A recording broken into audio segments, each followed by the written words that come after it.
kalau bisa buah dan sayur yang mengandung vitamin C masuknya belakangan. Jadi udah hampir matang baru masuk supaya dia terpapar oleh api panas. Lebih dikit ya. Lebih sedikit, dan kalau bisa gunakan air yang sesedikit mungkin. Karena ingat, vitamin C larut dalam air. Jadi kalau misalnya kita kasih airnya sepanci, ya vitamin C-nya akan larut ke dalam air sepanci itu.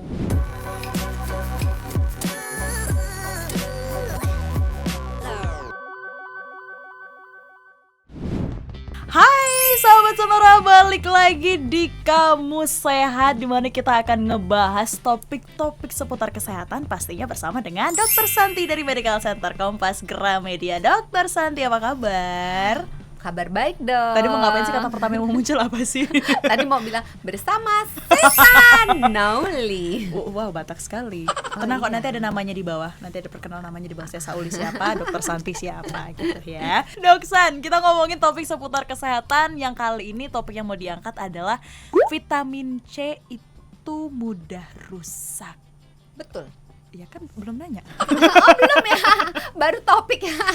Baru ngasih tahu topik, baru nanya. Salah. Kenapa dok vitamin C itu mudah rusak? Nah, karena memang diciptakan oleh Tuhan itu dia mudah rusak. Oke. Mungkin pertanyaan pertama lebih simpel lagi, vitamin C apa aja nih dok? Nah, itu deh. Gak dijawab. Mudah rusak oleh.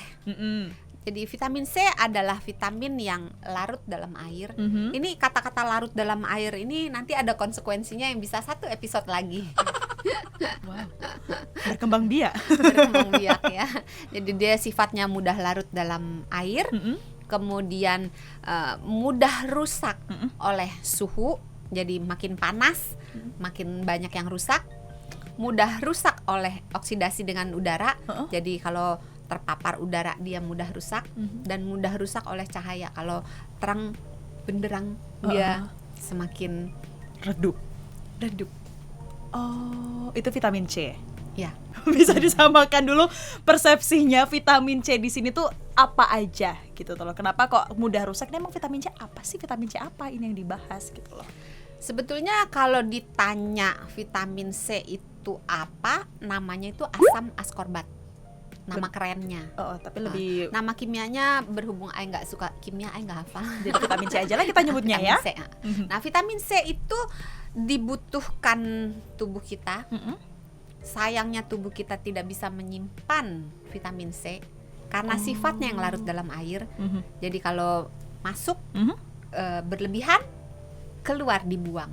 Jadi nggak kayak deposito, nggak kayak gajinya Sesa, masuk sisa masuk ke bank. Terima kasih Dokter Santi. Sisa nggak ya? Makasih. Pertanyaan dokter. Berikutnya, ada sisa nggak Sesa? Kadang ada, kadang enggak. Lebih banyak nggak ada ya.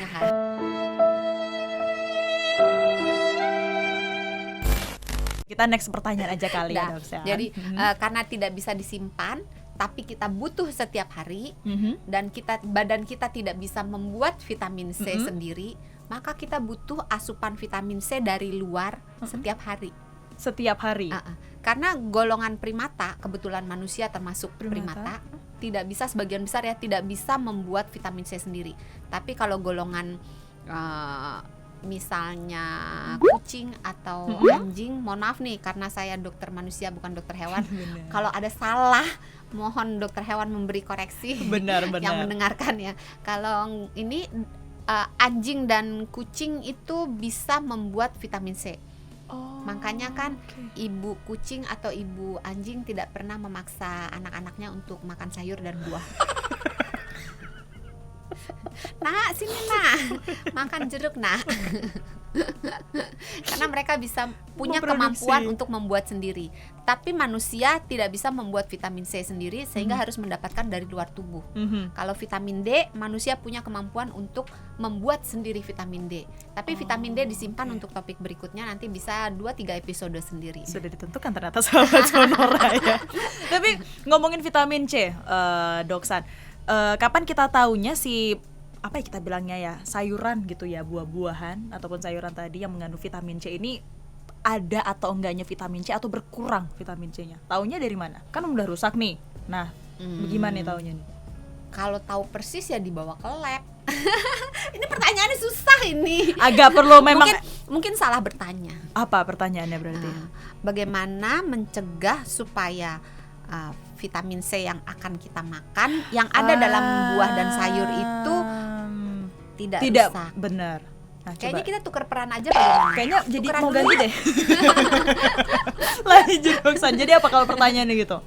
Pertanyaannya apa? Coba tolong dijawab. Lah kan supaya tidak salah bertanya gitu. Benar-benar. Karena kalau nanya mau tahu pasti kandungannya dibawa ke lab. Karena bisa diperiksa jumlah vitamin C yang ada di dalam makanan atau sayur atau buah tersebut tuh sebenarnya berapa banyak sih. Tapi nggak semuanya ada. Tidak semua makanan mengandung vitamin C. Tetapi pada umumnya buah dan sayur tuh ada vitamin C-nya. Dan vitamin C itu pada umumnya ada pada buah dan sayur yang rasanya agak-agak asem gitu.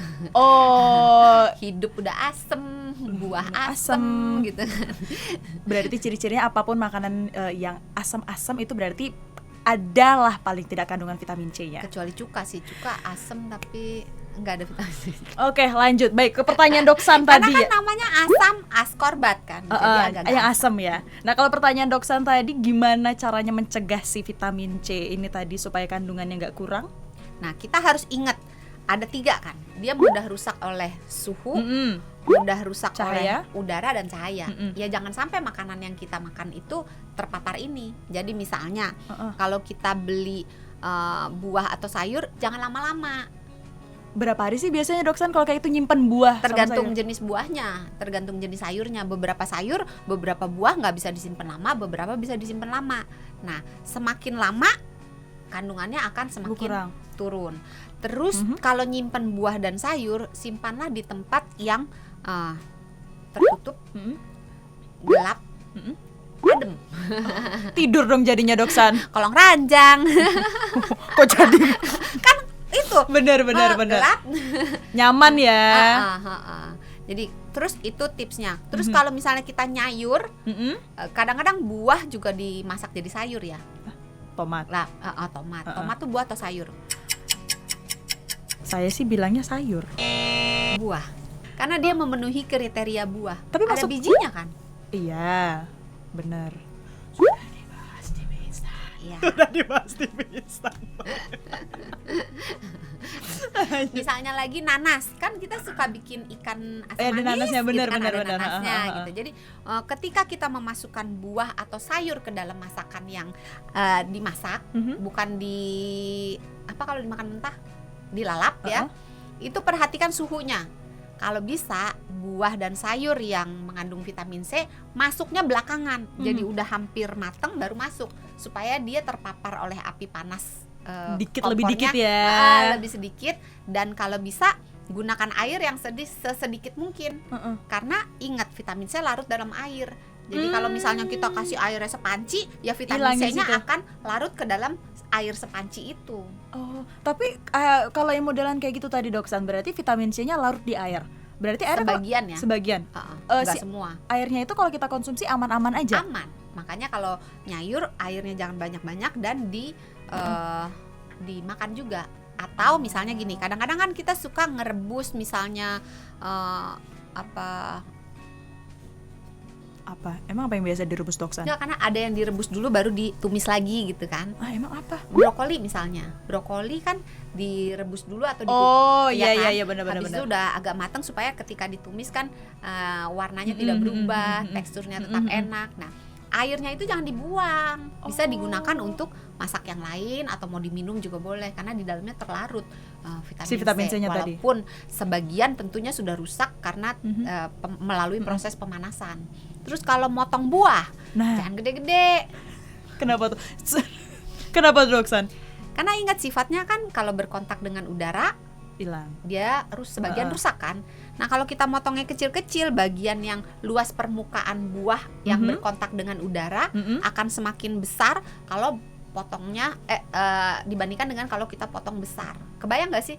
Kalau kecil-kecil kan bagian yang kena lebih banyak. Lebih banyak. Tapi kalau misalnya kita motongnya besar, kita di tengah-tengahnya masih ada ininya ya. Kita gigit, ini terpapar tapi kan yang bagian enggak ininya gitu. Jadi potongnya jangan kecil-kecil. Terus kalau belum mau dimakan jangan dipotong dulu karena kulitnya akan melindungi kandungan vitamin C di dalamnya. kalau nyimpen di dalam kulkas sebenarnya akan turun, tetapi dibandingkan dengan nyimpennya di udara terbuka, misalnya di meja makan yang kena sinar matahari, lebih baik simpen di kulkas, tutup. Ingat, kontak dengan udara menurunkan, jadi tutup.